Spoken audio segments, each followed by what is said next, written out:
Walking into a garden center or browsing a catalog for a new rose can feel quite overwhelming. It is a wonderful problem to have, of course. You are faced with a sea of beautiful names and tempting photographs. There are thousands upon thousands of varieties available. Each one promises the most beautiful blooms, the most intoxicating scent, the most vigorous growth. It is this sheer volume of choice that can often lead to a kind of paralysis. You want to make the right decision. You want a plant that will not just survive, but truly thrive in your patch of earth, bringing you joy for years to come. The fear of choosing the wrong one is perfectly understandable. This challenge is one that every gardener, from the novice to the most experienced, faces at some point. The names can be confusing. Hybrid teas, floribundas, English roses, climbers, ramblers.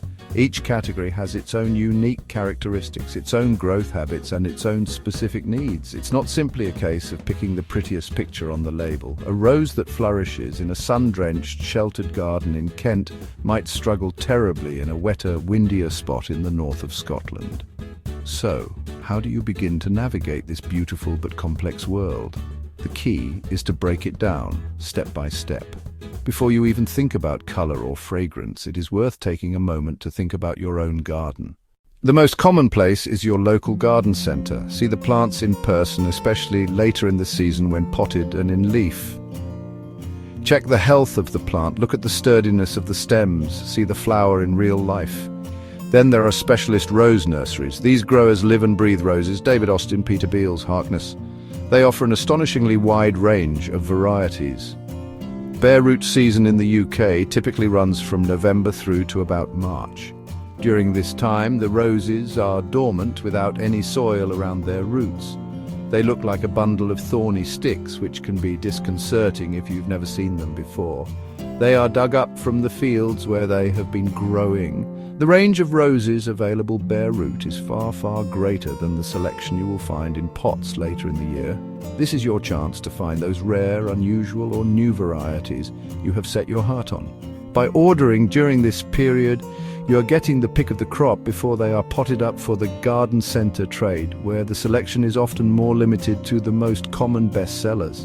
A bare root rose has a more extensive and well-developed root system than a plant that has been grown in a pot for a few months.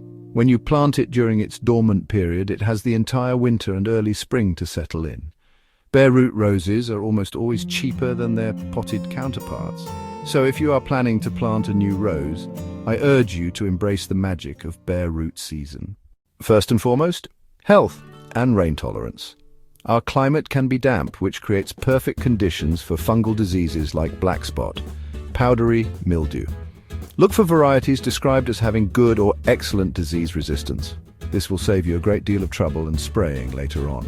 Similarly, some of the most beautiful multi-petaled roses can turn into a soggy, brown mess in a downpour, a phenomenon known as balling. Check for descriptions that mention the blooms can withstand wet weather. Do you prefer the classic high-centered shape of a hybrid tea, or the full cupped, many-petaled form of an English rose? Do you want single flowers that are wonderful for pollinators, or big blousy double blooms? And of course there is color. Will a hot orange clash or sing against a purple clematis? Will a soft, gentle pink get lost against a pale wall? Fragrance is, for many, non-negotiable. A rose without scent can feel like a bit of a letdown. Rose fragrances are wonderfully complex, ranging from the classic old rose perfume fruity, myrrh, tea, or musky scents. If scent is your priority, make sure it is listed as strong or excellent in the description. Finally, you must consider the ultimate size and habit of the plant. One might grow to a manageable 3 meters, while another might be a rampant beast intent on covering your entire house. And will it give you one glorious flush of flowers in early summer, or will it repeat flower throughout the season? The descriptions in catalogs and on websites are a fantastic starting point, but they are written by people who want to sell you a rose. For a truly honest opinion, seek out the experiences of other gardeners. One of the most invaluable resources for this is the website Help Me Find Roses. It is a vast database with user-submitted photos and user comments showing thousands upon thousands of varieties. Here you can see what a rose really looks like in a normal garden, not a professionally lit studio. Do not underestimate the power of a simple internet search.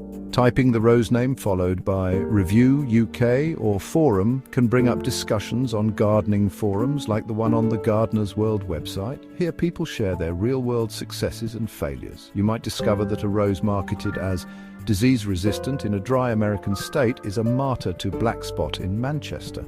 The Royal Horticultural Society or RHS website is another pillar of reliable information, often giving details on performance in UK trials and awarding the prestigious Award of Garden Merit to plants that have proven to be excellent all-rounders. Once you have a shortlist, it is time to do a final check against your own circumstances. Be honest with yourself. How much sun does the spot you have chosen really get? How big is the space really? And how much time are you willing to dedicate to care? Choosing a rose that suits your garden and your lifestyle is the secret to success. It is time to make a choice and place your order with confidence. You have moved from a hopeful guess to an informed decision. Another helpful resource is the website rosebook.ru. Although it is in Russian, the site is very user-friendly and packed with reviews from gardeners who grow roses in their own gardens. It features easy-to-understand illustrations, including images showing disease and rain resistance for different varieties. If you use Google Chrome, the browser will automatically translate the website into your preferred language, making it accessible to everyone. Here are some real user testimonials from rosebook.ru. This rose variety survived our harsh winter and bloomed beautifully in spring. The disease resistance is truly impressive. I found the rain resistance chart so helpful. My roses finally thrived even during a rainy summer thanks to the advice from other gardeners. The illustrated guides made it easy to choose the right rose for my garden. The community reviews are honest and practical. And so, we arrive at the final petal of your rose-choosing adventure, a journey filled with hope, confusion, and perhaps a touch of competitive spirit. If you've made it this far without developing a mild obsession with petal counts or a friendly rivalry with your neighbour's flower beds, you deserve a medal, or at least a nice cup of tea. Remember, roses, like British weather and the queue at the post office, are gloriously unpredictable. Some will flourish, others may plot to take over the compost heap, but every attempt is a story worth telling. So, go on, plant boldly, prune bravely, and remember, in gardening, as in life, it's the trying that matters most. Happy growing!